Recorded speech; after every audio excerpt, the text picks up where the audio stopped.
চুপ থাকার অভ্যাস করেন। সবসময় কথা বলতে হবে না, মাঝে মাঝে চুপ থাকার অভ্যাস করেন। আমাদের একজন বরেন ওস্তাদ তিনি বলেন যে মুতাকাল্লিম হওয়ার যে খায়েশ, এটা একটা হৃদয়ের কলমের একটা রোগ। মুতাকাল্লিম হওয়ার যে খায়েশ মানুষের মধ্যে থাকে যে আমাকে সব বিষয়ে কথা বলতে হবে, এটা অন্তরের একটা রোগের নাম। তো এটা যদি একটা ইবাদত হয় তাহলে সিরাতের সুন্নতে আসতে হবে, আমরা এগ্রিত। ঠিক আছে। এখন দ্বিতীয় কথা হচ্ছে 3 নম্বর শর্তটা আরো ডেঞ্জারাস, সেটা হচ্ছে রিজিক হালাল হতে হবে। রিজিক, এই জায়গায় সবাই একটু ফিকির করেন, দেখেন একটু আপনারা আপনাদের রিজিকগুলোকে দেখেন যে কতজন রিজিক 100% হালাল আছে। এগুলো আমাদের কিন্তু প্র্যাকটিক্যাল কথা, আমরা কিছু খালি তাত্ত্বিক কথা বলে চলে যাবো এমন না, প্র্যাকটিক্যালি ইমপ্লিমেন্টটা বেশি জরুরি। এখন আমি খুবই স্বপ্ন দেখছি, আমরা সবাই স্বপ্ন দেখছি যে আপনাদেরকে দিয়ে হবে ইনশাআল্লাহ। কারণ এই জেনারেশন করে দেখিয়েছে, এবং তারা আমাদেরকে দেখিয়েছে কোন ভাষায় কথা বললে কাজ হয়। এতদিন তো আমরা বলে আসতাম, তো এই ভাষার কথা বললে আপনারা আমাদেরকে অনেক ট্যাগ দিতেন। ঠিক আছে, দেখেন জালেম জুলুম করলো, মাজলুম দাঁড়ায় গেল। এই তো জালেম জুলুম করলো, মাজলুম দাঁড়ায় গেল প্রতিবাদের জন্য, প্রতিবাদের ভাষায়। আপনারা আমাকে বলেন তো, জালেমের বিরুদ্ধে মাজলুম যখন দাঁড়িয়েছে তারা কি খালি হাতে দাঁড়িয়েছিল? জালেম যখন 2টা মাইট দিয়েছে, মাজলুম কি 2টা মাইট দেয় নাই? জালেমদের অনেকে যখন মাজলুমদের অনেককে শহীদ করেছে, তো জালেমদের দলেও কি কিছু মানুষ মারা যায় নাই? তো এটা কি একটা কনফ্লিক্ট হয়নি রাস্তাঘাটে? তো গণতান্ত্রিক প্রক্রিয়া এই কনফ্লিক্টটাকে আপনি জায়েজ করে নিলেন, তো গণতান্ত্রিক প্রক্রিয়া এই কনফ্লিক্টটাকে আপনি জায়েজ করে নিলেন তো, মাশাআল্লাহ। রেহাত শব্দ বলি আপনি আমার দিকে তেড়ে আসেন, বিষয়টাই না সেম বিষয়, একই বিষয়। আপনি জালেমের এগেইনস্টে দাঁড়াইছেন, মাজলুম জুলুমের শিকার হতে হতে হতে আমাদের ভাই আবু সাইদ জীবন দিল, মুগ্ধরা জীবন দিল, সবার একটা সিম্পেথি তৈরি হলো। এখানে আম জনতা, রিক্সা চালক, শ্রমিক, মানে ওলামায়ে কেরাম, কে বাকি ছিল? সবাই তাদের পক্ষে ছিল, তাই না? কেউ লিখেছে, কেউ বলেছে, কেউ মাঠে ছিল। তারা ছিল মাজলুম, দেয়ালে পিঠ থেকে গেছে, তখন তারা কিন্তু হাতে কিছু না কিছু তো উঠিয়েছিল, নাকি উঠায় নাই? উঠিয়ে তারা একটা প্রতিবাদের ভাষা আমাদেরকে দেখিয়েছে, এইভাবে প্রতিবাদ করতে হয়। ওই প্রতিবাদটার পরে আপনারা কি এখন বলবেন যে ছাত্র জনতার মধ্যে কেউ জুলুম করেছে? ছাত্র জনতা জঙ্গি, ছাত্র জনতা সন্ত্রাসী, এই সম্বন্ধে একটা সন্ত্রাসী ছিল, ওরা জঙ্গি ছিল, হ্যাঁ ওরা উগ্রবাদী ছিল। কেন বলছেন না এখন আপনারা এই কথাগুলো? আমার প্রশ্ন হচ্ছে, এখন এই কথাগুলো আপনারা কেন বলছেন না? কারণ আপনারা বুঝতে পারছেন তারা ন্যায্য কাজটাই করেছে। যখন জালেম জুলুম করতে করতে করতে মাজলুমকে একদম দেয়ালে পিঠ ঠেকিয়ে দেয়, তখন মানুষকে হামাস হতে হয়, তখনই বিভিন্ন জিহাদি সংগঠনের অস্তিত্ব আসে, তখনই কিন্তু খোরাসান স্বাধীন হয়। তো এখন আমরা বাংলাদেশেও বুঝতে পারছি যে হ্যাঁ, তখনই কিন্তু ছাত্র ভাইরা হাতে প্রতিবাদের ভাষা উঠিয়ে নিয়েছিল। তো এটাকে গণতান্ত্রিক প্রক্রিয়া আপনারা জায়েজ করছেন, ঠিক আছে, এটা কোনো সমস্যা না, এটা ভালো, ওরা প্রতিবাদ করেছে, ওদেরকে আমরা কিন্তু খারাপ বলতে পারি না। কেউ বলছে খারাপ? এই একই স্লোগান যদি সিরাতের সুন্নতে আমরা বলি যে দাওয়াতের সাথে জিহাদ থাকবে, তখন তো তেরে আসবেন আমাদের দিকে, আসবেন না? আসবে। আপনারা লিখে নেন আমার কথাগুলো। এই একই জিনিসটাই, এই প্রতিবাদের এই ভাষাটাই যখন আপনি দাওয়াতের সাথে জিহাদ শব্দ ইউজ করবেন, আপনার দিকে তেরে আসবেই। আপনারা কি মনে করছেন যে তারা আমাদের প্রতিবেশীর চাইতে আমাদের বন্ধু হয়ে যাবে? কখনো কোশ্চিন কেন না, এটা জেগে জেগে স্বপ্ন দেখছে তারা। তো আল্লাহ পাক তাদেরকে সহিহ নামাজ দান করে নেন। সবসময় আমরা সবকিছু করবো না, আমরা তো পরিবেশ পরিস্থিতি বুঝে ইনিশিয়েটিভ নিব, তাই না? কিন্তু সিরাতের কোনো অংশকে আপনি বাদ দিতে পারেন না। তো একটা অংশকে বাদ দিয়ে দিবেন, একটা অংশকে নিবেন, দিনের কিছু অংশকে রাখবেন, কিছু অংশকে রাখবেন না, এটা তো ইসলাম করেন। যখন যেটা ইমপ্লিমেন্ট করার অবস্থা সৃষ্টি হবে তখন সেটা করতে হবে, এটাই তো ইসলাম। আর আমরা দেখলাম যে কোন ভাষায় কথা বললে দাবি আদায় করা যায়। আর একটা ভাষা আছে বাংলাদেশে দাবি আদায় করার, কিছু হইলে শাহবাগে চলে যাওয়ার। তো মাঝে মাঝে আমরাও বাসায় একটু মশকরা করি যে তোমার কিছু লাগবে, কেন কিছু লাগলে চলো শাহবাগে যাই, দাঁড়ালেই আমাদেরকে ইয়া দিবে আর কি, মানুষ বাহবা দিবে, আমার দিকে জনসমর্থন তৈরি হবে। সাথে এই ব্যাপারটা আমার ক্লিয়ার যে এটা একটা ইবাদত, এটাকে করতে হবে সিরাতের সুন্নতে, তাই তো? আর সিরাতের সুন্নতে করতে গেলে আপনাদেরকে সিরাত পড়তে হবে কিনা ভাই? আমাকে বলেন যে সিরাতের 40 থেকে 50টা কিতাব আছে এখন, যদি আপনারা করে দেখেন। আলহামদুলিল্লাহ আমার বাসায় মোটামুটি সবগুলোই আছে, এবং সিরাতের একজন গভীর ছাত্র। সিরাতের 10টা কিতাব কারা পড়েছে? আপনি কমপক্ষে 10টা। আচ্ছা 10টা বেশি বলে ফেলছি, 5টা সিরাতের বই কারা পেয়েছে? মাশাআল্লাহ। একটা পড়েছেন কারা, একটা, অন্তত একটা কিতাবের নাম বলছি, খুব পাতলা একটা কিতাব, সিরাতে খতামুল আম্বিয়া, কয়জন পড়েছে? আর রাহিকুল মাকতুম কয়জন পড়েছেন? নবী রহমত কয়জন পড়েছেন? এরকম অনেক কিতাব আছে। সিরাতের বই না পড়লে ভাই তরিকা বোঝা যাবে না। তরিকা সবসময় আপনাকে সবকিছু ধরায় দিতে হবে কেন? আপনি নিজেই বুঝে নেন কোনটা তরিকা, তখন আমি বললে আপনি বুঝে ফেলবেন পথে কি। এখন আমি খুব সংক্ষেপে আপনাদেরকে বলছি যে দেখেন তরিকাটা কেমন ছিল। নবী সাল্লাল্লাহু আলাইহি ওয়াসাল্লাম, একটু মনোযোগ দেই ভাই, এটা আমার আলোচনার শেষ পার্ট, ঠিক আছে? নবী সাল্লাল্লাহু আলাইহি ওয়াসাল্লাম এমন একটা যুগে ছিলেন যে যুগটা ঠিক আমাদের মতোই, একেবারে হুবাহু না হলেও 1920। যেমন উনি এমন একটা যুগে জন্ম নিয়েছিলেন যে যুগটার মধ্যে 5টা মৌলিক সমস্যা ছিল। কয়টা? এবং ওই যুগটাকে আপনারা আইয়ামে জাহিলিয়াত বলে গালি দেন, তাই তো? এবং সেকুলার রামবামরাও বলেন আইয়ামে জাহিলিয়াত। কেন বলি আমরা? কারণ ওই সমাজে শিরক ছিল। কি ছিল? এবার আপনি আপনাকে বলেন এই সমাজের মধ্যে শিরক আছে কিনা? তাহলে আমরা এখনো জাহিলিয়াতের এই মরণ খাবার মধ্যেই কিন্তু আছি। 3 নম্বর ছিল মাদক। বলেন, আপনারাই বলেন, এই মাদক থেকে কি আমরা বেরোতে পেরেছি কিনা? আমরা তো অনেককে দেখি ইফতার করেও সিগারেট টান দেয়। তো আরো বড়, এখন এই অঞ্চলগুলোতে আপনারা তো জানেন ভালো করে আমার চেয়ে মাদকের কি সয়লা। হ্যাঁ, অনেক বড় বড় কোটিপতি শিল্পপতি হয়েছে ইয়াবার ব্যবসা করে, আবার জাকাতও দেয়, আবার এদিকে হজও করে, উমরাও করে। তো সুদ দেখেন, সুদ, ঘুষ, দুর্নীতি ছাড়া কোন সেক্টরটা টিকে ছিল? ঘুষ ছাড়া কোথায় চাকরি হয়েছে? সুদ ছাড়া কোন ব্যাংকিং সিস্টেম চলে? তাহলে সেই হারাম অর্থনীতি থেকে আমরা তো বের হইতে পারি না। আইয়ামে জাহিলিয়াতের মধ্যে আছে এবং মাদকের মানে ভয়াল খাবার মধ্যে আছে। ইয়াং জেনারেশনের বেসিক সমস্যাই মাদক এখন, কারণ তারা একটা সময় পর্যন্ত অনইসলামিক লাইফ লিড করে, গার্লফ্রেন্ড অ্যাফেয়ার্স, এইটা ওইটা, গান বাজনা করতে করতে হতাশ, শেষমেশ মাদক। ওখানে গিয়ে লক্ষ লক্ষ ছেলে বাংলাদেশে মাদকাসক্ত হয়ে আত্মহত্যা করেছে। হয়তো লক্ষ লক্ষ না হবে, পরিসংখ্যানটা কাছাকাছি হবে। তো এই সমস্যাটা থেকে আমরা কিন্তু বের হতে পারি নাই। আরেকটা ছিল জাহিলিয়াতের সমস্যা, নারী জাতির অবমাননা। এটা থেকে কি বের হতে পারছে জাতি? বলেন, নারী জাতির অপেক্ষা। আমাদের একটু আগে এক বোনের কথা আসলো, তাহলে আমাদের বোনটা কি এখনো সেফ? একটা প্রসঙ্গ শব্দ উঠে আসছে না, গুম। এখন আসলে ব্যাপারটা এমনই হয় যে আপনি তো তখন কোনো প্রতিবাদও করতে পারবেন না। একেবারে আতর্কিত হামলার মতো হুট করে 1 মিনিটের মতো উঠাই নিয়ে চলে গেল, কিছুই বলার নাই, কিছুই করার নাই। সাথে সাথে হ্যান্ডকাফ, চোখ বেঁধে ফেলা এবং জোরে জোরে গান ছেড়ে দেয়, যাতে আপনার মাইন্ডটা ফ্রেশ থাকে। নাউযুবিল্লাহ, মানে আপনি যেন রিল্যাক্স ফিল করেন, ভয় না পান। তো এই যে একটা ভীতিকর অবস্থা, যখন তখন যাকে তাকে উঠাই নিয়ে যাচ্ছে। এখান থেকে তো মেয়েরাও রেহাই পেল না। তখন তাহলে সত্যি কি আমরা আমাদের দিনই বোনদেরকে সিকিউর করতে পেরেছি? ইভেন আমরা তো ভাইদেরকেও সিকিউর করতে পারি নাই। যেমন উস্তাদ করা হবে বললেন, এরপর থেকে এরকম করতে আসলে হাত ভেঙে দেওয়া হবে। এরপর থেকে এরকম গোপন অভিযান চালাতে আসলে প্রতিবাদ করা হবে চাও। কারণ যদি একজন মানুষ অপরাধ করেই থাকে, আপনি সরাসরি মামলা দায়ের করে তার বিরুদ্ধে ব্যবস্থা নেন।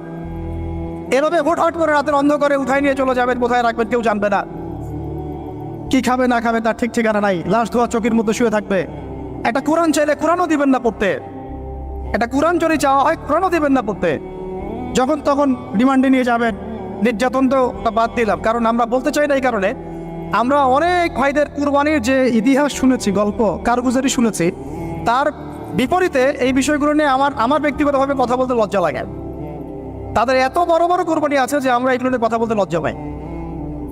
ঠিক আছে, তো এতটুকু শুধু ইঙ্গিত দেবো যে এগুলোর পিছনে যতটা না এই রাম বাপ আর নাস্তিক মুরতাদেরও দায়ী, তার চেয়ে বেশি দায়ী ছিল এক শ্রেণীর দাড়ি টুপিওয়ালা মানুষ। এতটুকু বললাম, আর কিছু বলতে চাই না। কারণ আমরা চাই কিছু আজাদ পরকালের জন্য থাক। এক কথা হচ্ছে, আমরা কিন্তু আমাদের ভাই বোনদেরকে সিকিউর করতে পারছি না। আমাদের ভাইরা এখনো ওই মাদক আর নারী জাতির অবমাননার মধ্যেই থেকে গেছেন।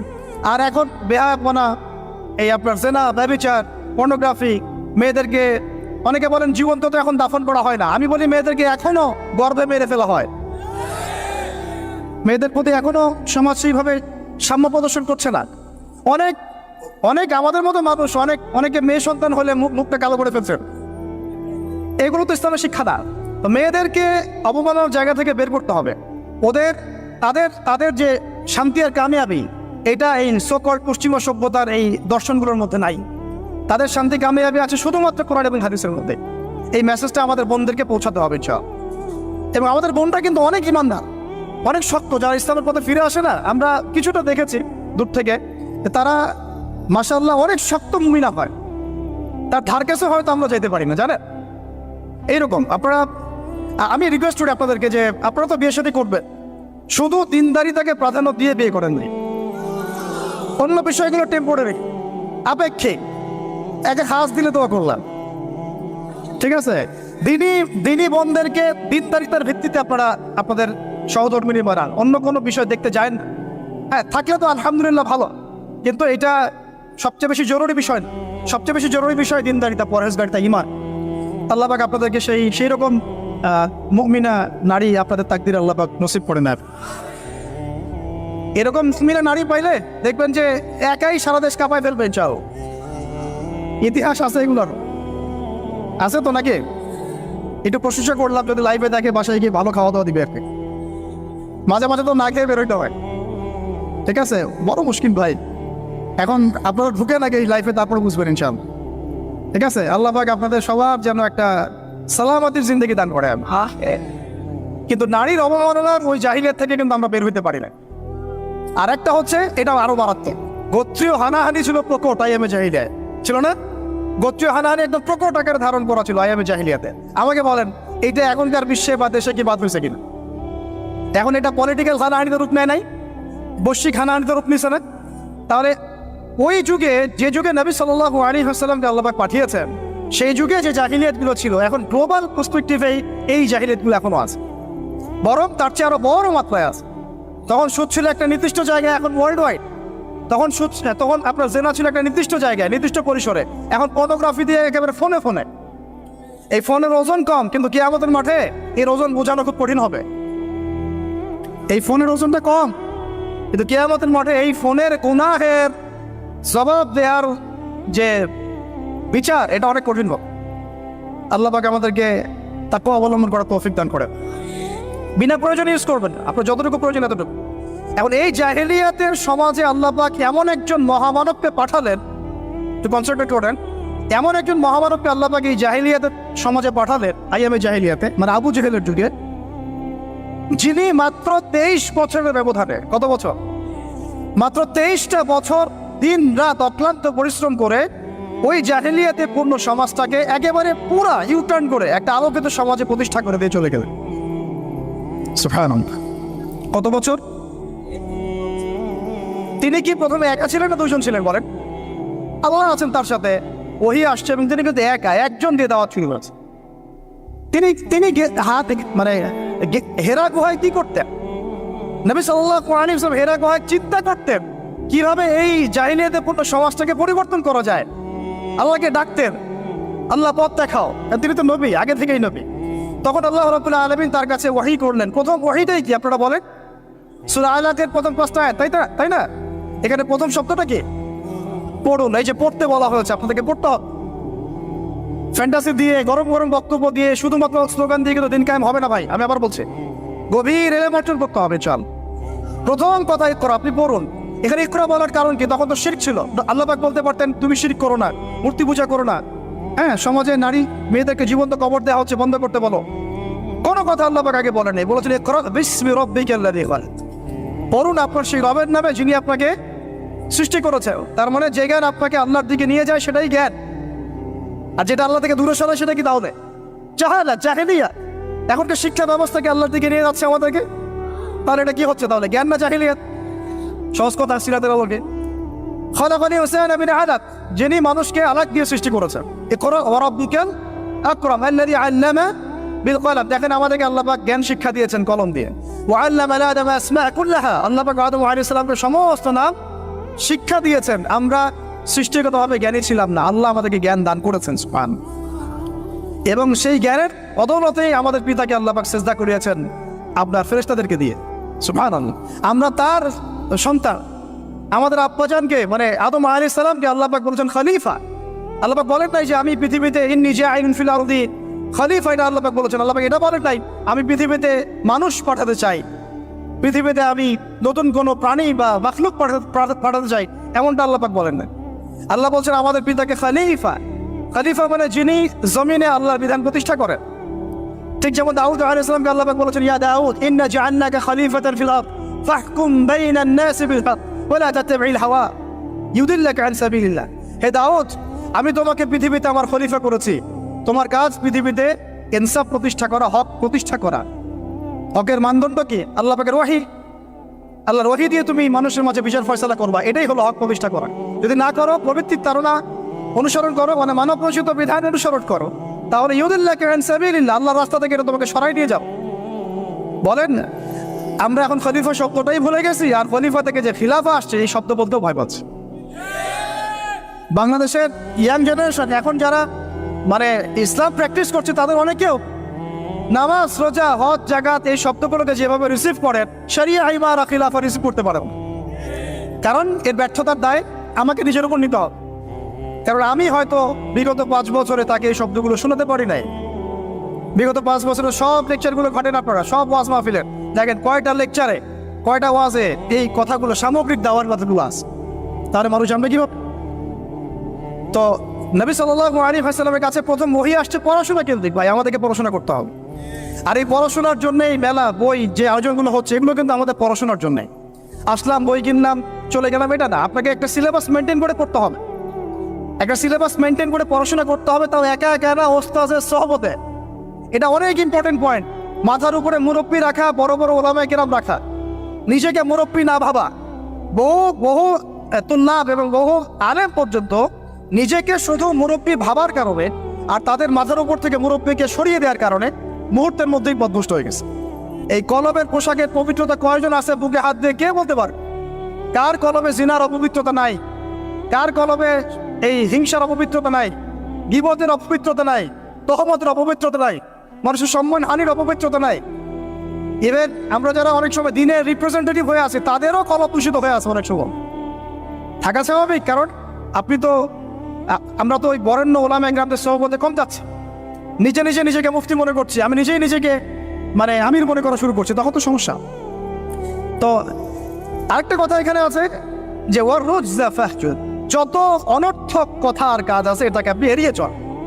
বলেন তো, এটা আমরা আমল করতে পারছি? অনর্থক কথার কাজ আমরা এড়িয়ে চলতে পারি? আমরা সবাই, অলমোস্ট এভরিবডি, আমাদের জীবনের বেশিরভাগ সময় নষ্ট করতেছি অনর্থক কথার কাজ। ওই সময়টুকু পড়লেও কাজ হতো, তেলাওয়াত করলে কাজ হতো, ওস্তাদের বয়ান শুনলে কাজ হতো, ইত্যাদি। এখন এই ওহীগুলো আসার পরে আমাদের নবী সাল্লাল্লাহু আলাইহি ওয়াসাল্লাম আর বসে থাকলেন না দাঁড়িয়ে গেলেন? এই যে তিনি দাঁড়িয়ে গেলেন, একদম 23 বছর মানে অনবরত দিন রাত, এটাকে আপনি 2 ভাগে ভাগ করে ফেলতে পারেন, একটা মাক্কি যুগ, একটা মাদানী। মাক্কি যুগ কত বছর ছিল? 13 বছর। মাদানী অ্যাপ্রক্সিমেটলি 10 বছর। এই মাক্কি যুগটাকে আপনি আবার 2-3টা ভাগে ভাগ করতে পারেন।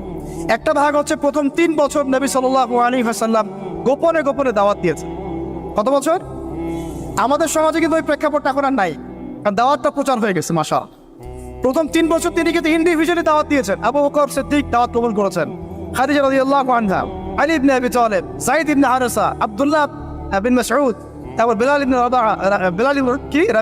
ইবনে রাবাহ, তারপরে বলেন উসমান বিন আফফান, তালহা রাদিয়াল্লাহু আনহু, জুবাইর বিন আওয়াম। এই যে বরেণ্য সাহাবায়ে কেরাম যারা বদর, উহুদ, খন্দক কাঁপিয়ে দিয়েছেন পরে, তারা ইসলাম কবুল করেছেন কখন? এই প্রথম 3-4 বছর। তাহলে আমাদেরকে কিন্তু মানুষ তৈরি করতে হবে। সিরাতের শিক্ষা কি? মানুষ তৈরি করতে হবে। এবং এই দাওয়াতটা কি মুসলিম সমাজে হচ্ছিল না অমুসলিম সমাজে হচ্ছিল? বলেন। তাহলে আমরা কিন্তু ইসলামের কথা বলছি, অমুসলিম সমাজে আমরা দাওয়াত দিচ্ছি কতটুকু, এটা ভাবতে হবে না? অমুসলিম থেকে কি আমরা ঠিক মতো দাওয়াত দিচ্ছি? এই যে আপনাদের পার্বত্য অঞ্চলে পুরো জায়গাটা কিন্তু অমুসলিম অধ্যুষিত, আমাদেরকে ওদেরকে দাওয়াত দিতে হবে, ওদেরকে দাওয়াত দিতে হবে। কে জানে তাদের মধ্য থেকে আনসারী সাহাবী বের হতে পারে, কে জানে তাদের মধ্য থেকে উমর ইবনে খাত্তাব বের হতে পারে, আমার যারা যা খেদমত হচ্ছে না তার দ্বারা সেটা হতে পারে। তাই দাওয়াতটা সাম্প্রদায়িক করবো না, দাওয়াতটা আমরা সবার মাঝখানে ছড়াবো ইনশাআল্লাহ। এটা কিন্তু সিরাতের শিক্ষা। তার মানে মুসলিম অমুসলিম সবাইকে দাওয়াত দিব। আল্লাহ পাক তৌফিক দান করেন, যোগ্যতা দান করেন। আমি এই দাওয়াত চলতে লাগলো প্রথম 3 বছর। 4র্থ বছর থেকে প্রকাশ্যে দাওয়াত শুরু হলো, যখন ওমর, হামজা এরকম কিছু সাহাবী আস্তে আস্তে ইসলাম কবুল করতে লাগলেন। মানে তখন মিছিল শুরু হচ্ছে, মিছিল। ওমর রাদিয়াল্লাহু আনহুর কথা একদম মানে স্পষ্ট যে ইয়া রাসূলুল্লাহ সাল্লাল্লাহু আলাইহি ওয়াসাল্লাম, আলাসনা আলাল হক, আমরা কি হকের উপরে নাই? আলাইসু আলাল বাতিল, তারা কি বাতিলের উপরে নাই? তাহলে আমরা কেন এখন ঘরের ভিতরে নামাজ পড়বো? চলেন আমরা কাবা ঘরে গিয়ে নামাজ পড়বো। ব্যাস মিছিল করতে করতে কাবা ঘরে যাওয়া হবো, নামাজ পড়া হবে। সুবহানাল্লাহ। ওই উপর থেকে আপনারা হজ উমরা যারা করেছেন হয়তো দেখছেন, আবু জেহেলের বাড়ি বলে একটা জায়গায় কি আর কি, তাই না? ওই টয়লেট বানানোটা আসলে কতটুকু সহি আমি জানি না। ওইখানে পিছনে কিছু পাহাড় আছে, পাহাড়গুলোর উপরে উঠে তখন ওই মোশরিকটা দেখছিল, আর আবু জেহেল ওই মিছিলে আক্রমণ করার চেষ্টা করেছে, কিন্তু উতবা বিন রাবিয়া আসিয়া বলেছিল ভুলেও এই মিছিলে আক্রমণ করো না, ওখানে দেখো দুইজন বীর সেনা আছে, ওই যে হামজা ওই ওমর, গেলে একই পিছিয়ে ফেলাই দিবে। তো এখন আমরা চাই আমাদের ভাইদের মধ্যে হামজা আর ওমর উঠে আসুক, তখন আরো প্রকাশ্যে কথা হবে। চাও এটা একটা মানে স্ট্র্যাটেজি আর কি। যখন আপনার কাছে মানে শক্তিশালী কিছু মানুষ থাকবে তখন কিন্তু দাওয়াতটাও আরো বড় পরিসরে হয়, স্বাভাবিক। এই জন্য আমরা আমাদের সরকার হোক, প্রশাসন হোক, আমাদের অমুসলিম ভাইরা হোক, ইভেন আপনারা যারা আছেন আমাদের দিনী ভাইরা, সবাইকে আমভাবে দাওয়াত দেবো যে আপনারা ওমর আর হামজা হয়ে যাও, ইসলামের দিকে আসেন, ওমর আর হামজা হয়ে যান ইনশাআল্লাহ। আপনারা আমাদেরকে প্রোটেক্ট করবেন। দেখেন আল্লাহ নবী সাল্লাল্লাহু আলাইহি ওয়াসাল্লামকে, আমি প্রোটেক্টের কথা বলছি বাহ্যিক অর্থে, প্রোটেকশন তো আল্লাহ পাক দেন। মানে তারা কারা ডান হাত বাম হাত হয়েছিল, কারা ঢাল হয়েছিল, সাহাবীরা না? সেই সাহাবী হতে হবে আপনাদের। আমাদের ওস্তাদ বলেন, অন্য অনেক ওস্তাদ অনেক কথা বলছে, অনেক কাজ করছেন, আর আমাকে বলেন তাদের অবর্তমানে তাদের জায়গা দখল আপনি করতে পারবেন কিনা, ওই যোগ্যতাটাকে আমরা অর্জন করছি কিনা, এটা আমাদেরকে ভাবতে হবে। আমাদেরকে অনেক ক্রিয়েটিভ চিন্তা করতে হবে যে আমাদের ওস্তাদরা যে কাজগুলো করছেন তাদের অবর্তমানে আমরা সেই লেগেসি বজায় রাখতে পারবো কি পারবো না, আদৌ সেই জেনারেশন তৈরি হচ্ছে কিনা, গ্যাপ হয়ে যাচ্ছে কিনা আবার কোনো, এবং তারা যেভাবে দিনের জন্য কাজ করছেন তাদের জান মান ইজ্জত পরিবার এগুলো দেখভাল করার দায়িত্ব আমাদের আছে কি নাই বলেন? এটাই ভাই, আমি নিজের কথা বলি যে আমাদের কাছে একসময় বাজার করার টাকাও ছিল না, এমন একটা সময় গিয়েছে, এবং কাউকে আমরা বলতেও পারছিলাম না যে আমাদের টাকার দরকার। কিছু ভাই কিছু অর্থ সহায়তা করেছিলেন ওই বিপদগ্রস্ত মুহূর্তগুলোতে, তো সেটা আবার মাঝখান থেকে থার্ড পার্টি মেরে খেয়ে ফেলছে। এখন আমি একটা কথা বলি, আমরা দাওয়াতের কাজ করব, আমরা শরিয়ার প্রতিষ্ঠার চেষ্টা করব, ঠিক আছে, ওলামা ইকরামরা করবেন, আপনাদের ঊর্ধ্বতন নেতা যারা তারা করবেন, কিন্তু তাদের জান, তাদের মাল, তাদের পরিবার, তাদের আহাল, তাদের ভরণ পোষণ, এই বিষয়গুলো দেখার দায়িত্ব কি আমাদের নাই আদৌ? আমরা কি হামজা ওমর আবু বকর হতে পারছি কিনা, এটা আমাদেরকে মাথায় রাখতে হবে। এটা আমরা যেন হই, আল্লাহ পাক তৌফিক দান করেন। এবার এই সাহাবীদেরকে নিয়ে নবী সাল্লাল্লাহু আলাইহি ওয়াসাল্লাম দাওয়াত আরো বেগবান করলেন। এবার দাওয়াত যত বেগবান হলো, আবু জেহেল আবু লাহাবের নির্যাতন তত বাড়তে লাগে। ঠিক তো কথা? অনেক সাহাবী চোখের সামনে শহীদ হলেন, নবী সাল্লাল্লাহু আলাইহি ওয়াসাল্লাম তখন কিছু বললেন না, মানে অস্ত্র হাতে নিলেন, কিছু বললেন না, অর্থ বোঝাচ্ছে যে তিনি অস্ত্র হাতে নিলেন না, মক্কার কথা বলছেন। তিনি বললেন সবর করতে। অনেক সাহাবী বললেন যে ইয়া রাসূলুল্লাহ, সবর করতে করতে আমরা তো মানে অতিষ্ঠ হয়ে যাচ্ছে, আপনি আল্লাহর কাছে বদদোয়া করেন আল্লাহ যেন তাদেরকে ধ্বংস করে দেন।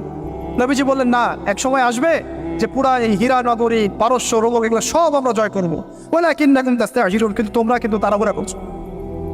সবর করলেন। আবু জাহেল সুমাইয়া রাদিয়াল্লাহু আনহাকে বর্ষা নিক্ষেপ করে হত্যা করে নাই, ইয়াসির রাদিয়াল্লাহু আনহুকে হত্যা করে নাই, এরকম অনেক বেলাল রাদিয়াল্লাহু আনহুকে একদম তপ্ত বালুতে পিটানো হয় নাই, অনেক ঘটনা ঘটেছে। তখন কিন্তু আমরা ওই অ্যাপ্রোচ নিতে পারি নাই, বা ওই আদেশটা আমাদের আল্লাহর পক্ষ থেকে আসে নাই যে আমরা ওদের সাথে ওই ভাষায় কথা বলবো যে ভাষা ওরা কথা বলছে। তখন ভাষাটা ছিল ধৈর্যের। এখন এমনকি নবী সাল্লাল্লাহু আলাইহি ওয়াসাল্লাম বললেন তোমরা এখন আবিসিনিয়াতে চলে যাও।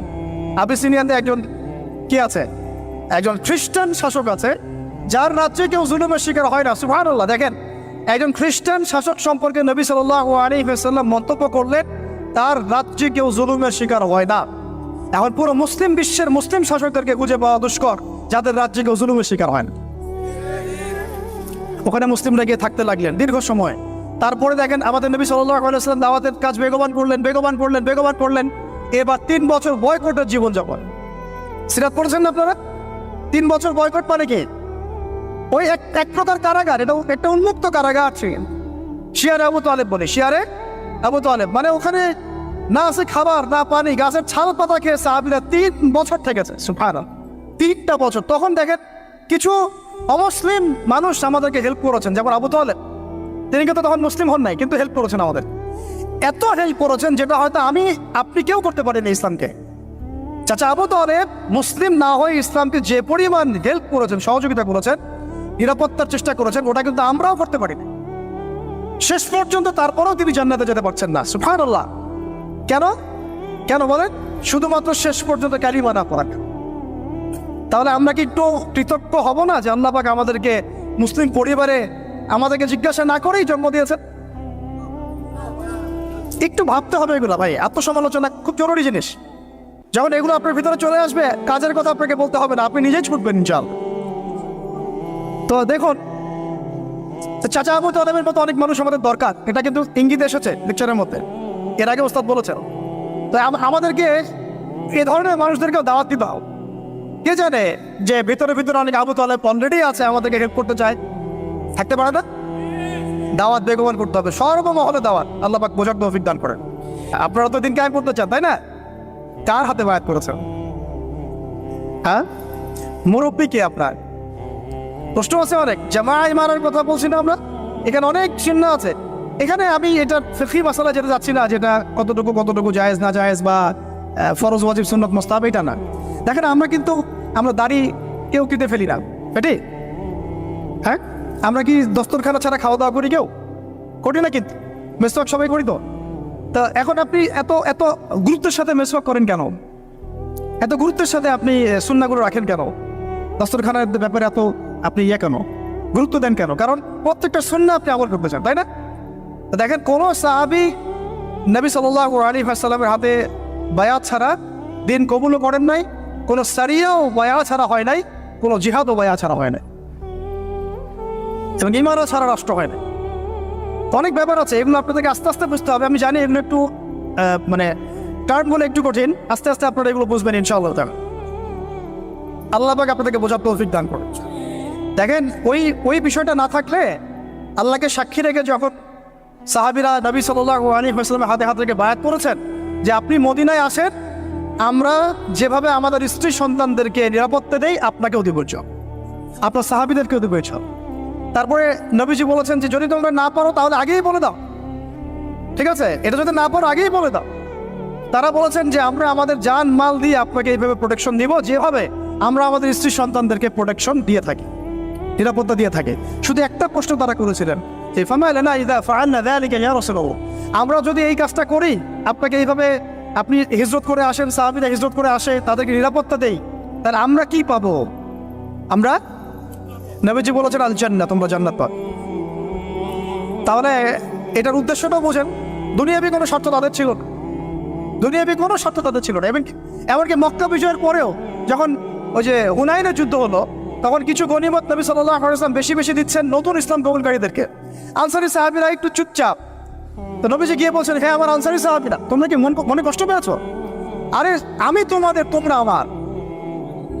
তোমরা মনে কষ্ট পাচ্ছ কেন? আমি তোমাদের, তোমরা আমার। তারপরে তাদের সব কষ্ট দূর হয়ে গেল।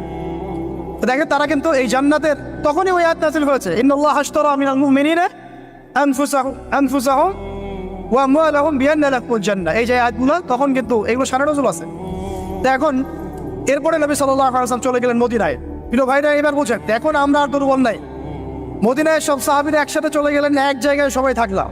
তার মানে আমার একটা ভৌগোলিক জায়গা দরকার। কি দরকার? এটা আল্লাহ পাক আমাদেরকে বাংলার জমিন দিয়েছেন, ঠিক আছে? আমরা তো বাংলার জমিনে আছি, বাইরে চিন্তা করার সুযোগ আমাদের এখন হচ্ছে না। তো জায়গা দরকার আগে, তাই না? এবং সবাই একটা জায়গায় থাকতে হবে, তাই তো? তারপরে নবী সাল্লাল্লাহু আলাইহি ওয়াসাল্লামকে সবাই আমির মেনেছেন না? নেতা কয়জন সেখানে? তো এই জায়গায় আমাদের একটা প্রবলেম আছে। আমরা এখানে মানে সবাই মিলে একজনকে ফিক্স করতে পারছি না বা হয়ে উঠছে না। আমরা দোয়া করবো আল্লাহর কাছে, আল্লাহ পাক যেন তার মাকবুল কোনো বান্দাকে আমাদের উপরে নিয়ে আসেন, যিনি পুরো উম্মাহকে নেতৃত্ব দেবেন। তবে ইতিহাস থেকে একটা বিষয় পাওয়া যায় যে সবাই মিলে একটা জায়গায় না এসেও দিন বহু জায়গায় কায়েম হয়েছে, ঠিক আছে? ক্ষুদ্র ক্ষুদ্র অনেক তয়ফা দিয়েও দিন কায়েম হয়েছে। জরুরি না যে সবাইকে একবার একটা প্ল্যাটফর্মে নাম লেখাইতে হবে, এটাও জরুরি ব্যাপার। কিন্তু একজন নেতা দরকার। কি দরকার? একজন নেতা দরকার, অনুসারী দরকার, আমাদের একটা জায়গা দরকার, একটা ইমারত দরকার, এবং বয়াও দরকার আছে, ঠিক আছে? আল্লাহ পাক আমাদেরকে বোঝার তৌফিক দান করেন। তারপরে এবার নবী সাল্লাল্লাহু আলাইহি ওয়াসাল্লাম হলেন সেখানকার আমির, তাই না? রাষ্ট্রপ্রধান, নবী এবং সেখানকার নেতা এবং আমিরও, সবকিছুই তিনি মদিনা সনদ করলেন।